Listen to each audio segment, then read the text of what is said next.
quoi ça vous fait penser quand on parle de communauté socialiste? Si on veut caricaturer, on pourrait parler de petits villages où tout le monde partage tout. Et bizarrement, il y a un endroit dans le monde où ce genre d'organisation sociétale est très à la mode. On parle bien entendu d'Israël. Les kibbutzim représentent parfaitement la réussite du modèle collectiviste. Et plusieurs personnalités de premier plan y ont séjourné pour mettre la main à la pâte. Ça va de l'intellectuel Noam Chomsky à l'ex-premier ministre britannique Boris Johnson, en passant par le vice-président de la Commission européenne, l'espagnol Josep Borrell. Les premiers kibbutzim remontent à avant la création de l'État d'Israël en 1948. Aujourd'hui, ils sont considérés par beaucoup d'Israéliens comme une pierre angulaire du roman national et des institutions politiques et démocratiques du pays. Mais ça les a aussi désignés comme des cibles privilégiées pour les ennemis de l'État hébreu. Le 7 octobre 2023, une tragédie frappe le pays.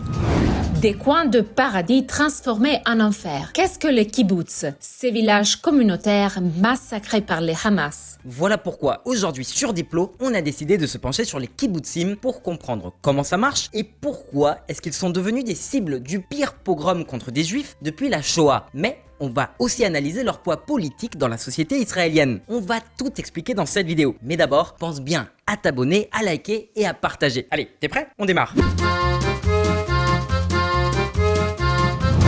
Socialisme plus sionisme égale kibbutz. Pas mal de monde perçoit dans ces kibbutzim une volonté d'émancipation qui frise l'anarchisme ou le libertarianisme. Mais en vrai, c'est exactement le contraire. Les kibbutzim ont une identité socialiste très marquée. En fait, on pourrait même dire que c'est le collectivisme qui est la valeur cardinale de ces villages communautaires. La propriété privée est abolie au profit du partage des ressources. On pense aux maisons, aux écoles, aux champs agricoles. Dans un kibbutz classique, tout appartient à tout le monde. Personne n'a de privilèges. Par exemple, si un kibbutz reçoit une donation, la somme est versée dans un pot commun. Pareil pour les cadeaux qui ont pu être offerts aux membres d'un kibbutz, les kibbutzniks, en déplacement à l'étranger. Ce fonds permet notamment de fournir aux kibbutzniks la scolarisation de leurs enfants, des soins de santé et des médocs, des vêtements, de la nourriture. Mais les kibbutzniks perçoivent aussi un salaire. Sauf qu'à la différence du reste de la société, le salaire n'est pas basé sur le mérite ou la rareté des compétences d'un individu. Non, au sein d'un kibbutz, les salaires sont les mêmes pour tous, hommes comme femmes, agriculteurs comme instituteurs ou médecins. Or, ce principe d'égalité, il était respecté à tous les niveaux de l'organisation. C'est-à-dire qu'il s'appliquait aussi à l'échelle de la gouvernance et des professions. Les postes tournaient, de sorte que chaque kibbutznik a l'occasion de toucher à tous les métiers ou de participer à la direction du kibbutz. Les gens, clairement, les kibbutzim sont l'exemple le plus réussi du collectivisme volontaire dans son essence la plus pure. Ça va si loin que dans la majorité des kibbutzim, les habitants se partagent la responsabilité d'élever tous les enfants, sans aucune exception. Et si ce type de vie en communauté vous choque, vous n'avez pas encore entendu parler du volet le plus polémique. Derrière ces communautés, il y a un projet politique, le sionisme.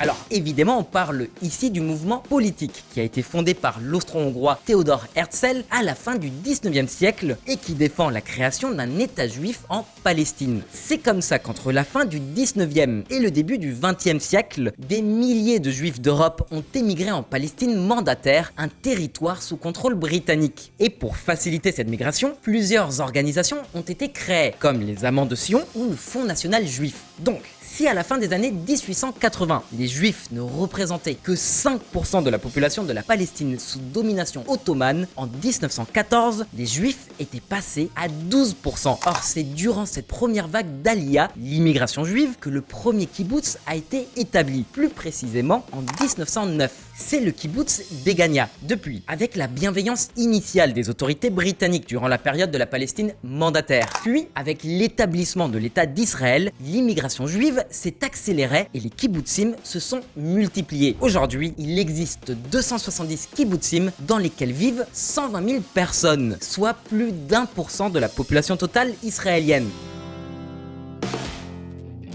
Sauf qu'au fur et à mesure qu'ils ont augmenté en nombre et en taille, les kibbutzim ont dû s'adapter à ces nouveaux paramètres. Déjà, ils ont dû changer de modèle productiviste. Auparavant, l'agriculture était au cœur du projet, toujours dans cette idée d'autonomie et d'autosubsistance. Ils sont restés très axés dessus, mais ils se sont aussi orientés vers d'autres domaines d'industrie. Sauf qu'en 1983, une grave crise financière frappe Israël. L'inflation explose.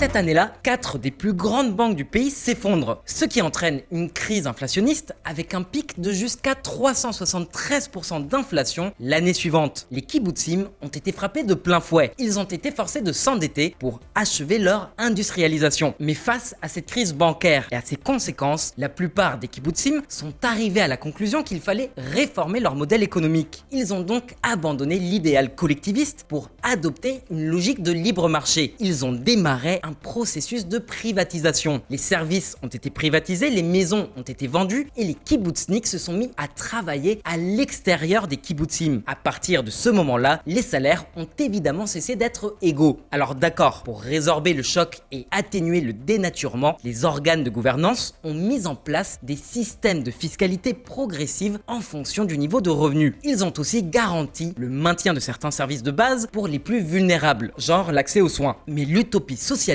était à l'agonie. Aujourd'hui, il ne reste plus qu'une trentaine de kibbutzim qui suivent encore les préceptes collectivistes à l'origine de leur fondation. Pourtant, ça n'a pas ôté aux kibbutzim leur statut au sein de la société israélienne. Ils incarnent toujours un symbole d'égalité, mais aussi le projet sioniste. Sauf qu'au-delà de subvenir massivement aux besoins agricoles du pays, les kibbutzim sont devenus indispensables pour une autre raison. Par leur simple existence, ils permettent la délimitation des frontières de l'État hébreu, mais aussi leur défense. On t'explique.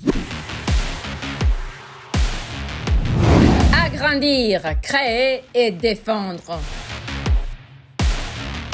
Tout comme le reste de la société israélienne, les kibbutzim ont été victimes des attaques plus ou moins fréquentes des ennemis de l'État israélien. Déjà, entre 36 et 39, il y a eu la grande révolte arabe qui réclamait la fin de l'immigration juive. Durant cette période, les kibbutzim ont dû se défendre contre des attaques extérieures. D'ailleurs, c'est pour cette raison que les kibbutzim ont créé leur propre groupe d'autodéfense, les Kitat Konenut. Des kibbutzim comme Hulda, Makom et Tel Amal sont aussi parvenus à repousser les attaques de la population arabe et à défendre leurs terres agricoles. Mais là où le rôle des kibbutzim a été particulièrement crucial, ça a été en 47 durant l'élaboration du plan de partage de la Palestine par les Nations Unies. En gros, ce plan de partition prévoyait que le nouvel État juif serait assemblé en fonction de l'emplacement des colonies juives. Par conséquent, la plupart des frontières du futur État israélien furent tracées le long des limites territoriales des kibbutzim. D'ailleurs, le rôle des kibbutzim ne se cantonne pas uniquement au tracé des frontières, mais aussi à leur défense. Les kibbutzim sont des sites stratégiques pour assurer la défense des frontières israéliennes.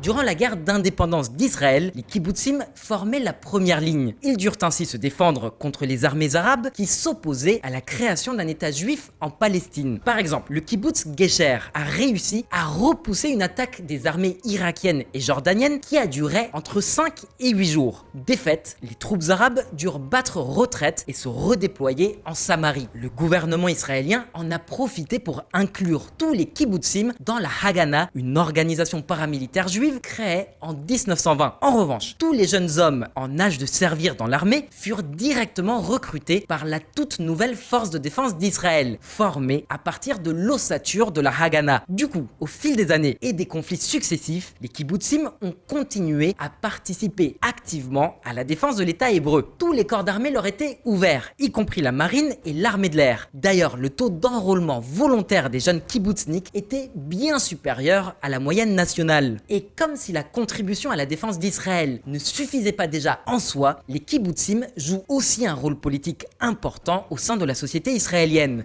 Déjà, certains de leurs rejetons sont arrivés aux plus hautes fonctions de l'État, comme l'ex-président Shimon Peres ou encore l'ex-premier ministre Yitzhak Rabin.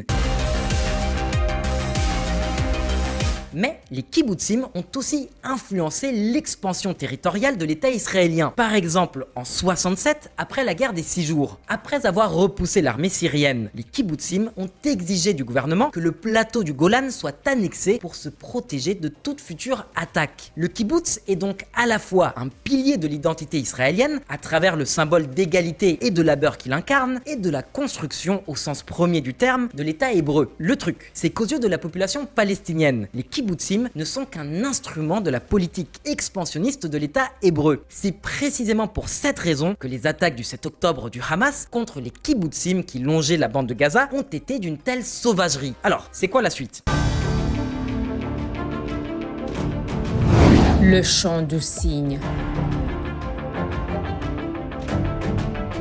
Le 7 octobre 2023, tôt dans la matinée, le Hamas s'est infiltré en Israël et a massacré 1200 innocents. Les terroristes ont violé, torturé, tué, kidnappé des enfants, des femmes, des vieillards, des ados. Le pire pogrom depuis l'extermination des Juifs durant la Seconde Guerre mondiale. Et la première cible de ce crime génocidaire, ce furent les kibbutzim limitrophes avec la bande de Gaza. Au total, le Hamas a attaqué par voie terrestre 22 localités parmi lesquelles les kibbutzim étaient surreprésentés. Premièrement, il y a l'argument géographique. Les combattants du Hamas savaient qu'ils devaient frapper vite et fort avant la riposte de l'armée israélienne. Or, de ce point de vue-là, les kibbutzim étaient des cibles privilégiées vu que ce sont des regroupements de populations civiles pour la plupart sans défense militaire. On reviendra sur ce point plus tard. Parmi eux, de nombreux idéalistes, des partisans de la solution à 2 États qui croyaient en la coexistence pacifique entre Israéliens et Palestiniens. Attaque du Hamas sur Israël. La militante pour la paix Vivian Silver est morte. D'ailleurs, les terroristes étaient très bien informés sur les accès aux kibbutzim car ce sont des ouvriers agricoles palestiniens employés sur place qui leur ont fourni, de gré ou de force, des cartes et des listes des habitants.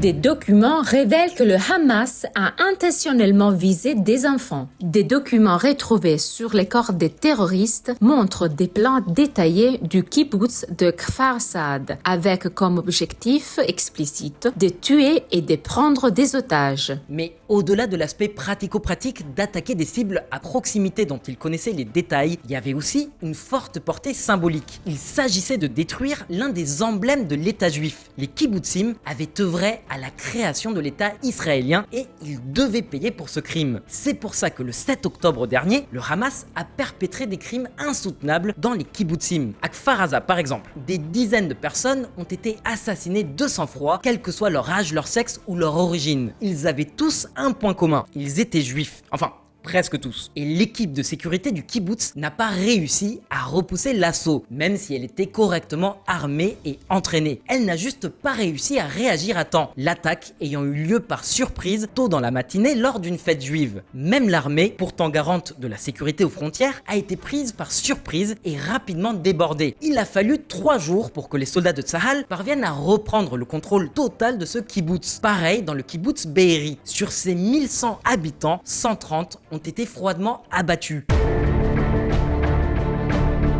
Cet attentat a également mis en lumière le degré d'impréparation de ces communes frontalières pour se défendre en cas d'attaque extérieure. Par le passé, les kibbutzim étaient bien mieux préparés. Aujourd'hui, les équipes de sécurité souffrent du manque de volontaires. Surtout que si certains d'entre eux ont effectivement été formés par l'armée, ils ne sont pas tous des soldats professionnels. N'empêche qu'ils sont quand même parvenus à riposter et à empêcher que tous les habitants soient massacrés. La tuerie aurait pu être d'une ampleur encore plus grande. Ce fut par exemple le cas au kibbutz Niram, à seulement 2 km de Gaza, où 10 volontaires de l'équipe de sécurité ont réussi à contenir les terroristes du Hamas jusqu'à l'arrivée d'une unité tactique de la police. Une dizaine d'hommes est parvenue à repousser une attaque de 40 à 50 terroristes qui n'ont pas réussi à pénétrer dans l'enceinte sécurisée du kibbutz. N'empêche qu'avec le recul qu'on a aujourd'hui, de très nombreux kibbutzniks sont profondément indignés de la facilité avec laquelle le groupe terroriste a réussi à briser les lignes israéliennes, alors qu'en pratique le pays possède l'un des meilleurs services de renseignement au monde et l'une des armées les plus puissantes. Je ne sais vraiment pas où était notre État. Ils nous ont abandonnés. Ils étaient sur Twitter. C'est là qu'ils étaient. Shai Li Atari, rescapé du kibbutz Kfar Aza. J'ai un problème personnel avec ces gouvernements israéliens. Ils ont abandonné ma fille à la mort. Ça ne partira pas. Je n'oublierai jamais Elad Potterman, rescapé du kibbutz Nahalotz à 800 mètres de la bande de Gaza. Alors justement, quelles ont été les répercussions pour la classe politique israélienne? Chapitre suivant. Netanyahou, de plus en plus isolé. Après cette faille de sécurité, la cote de popularité du gouvernement s'est effondrée. Le premier concerné, Benjamin Netanyahou. Déjà, la légitimité du gouvernement était mise à mal depuis la tentative de réforme du système judiciaire israélien. Des centaines de milliers d'Israéliens ont manifesté dans la rue pour protester contre la mise en œuvre de cette réforme. Pour rappel, Netanyahou voulait drastiquement réduire le pouvoir de la Cour suprême en l'empêchant d'annuler les lois votées à la Knesset, le Parlement israélien. La Cour suprême ne serait plus garante du respect des lois fondamentales de l'État d'Israël, l'équivalent de sa constitution. On t'en avait parlé dans ces deux vidéos. Par ailleurs, un large pan de la société israélienne, y compris les kibbutzniks, tient le gouvernement d'extrême droite de Benjamin Netanyahou pour responsable de la vague de violence en Cisjordanie occupée. Les partis du sionisme religieux et de la force juive, incarnés respectivement par Bezalel Smotrich et Itamar Ben-Gvir, appliquent des politiques ultra répressives contre les populations palestiniennes et incroyablement tolérantes des exactions commises par les colons israéliens. Donc, quand bien même l'attaque du Hamas est épouvantable, atroce et dramatique, les reproches contre Netanyahou et sa coalition d'extrême droite sont tout à fait fondés.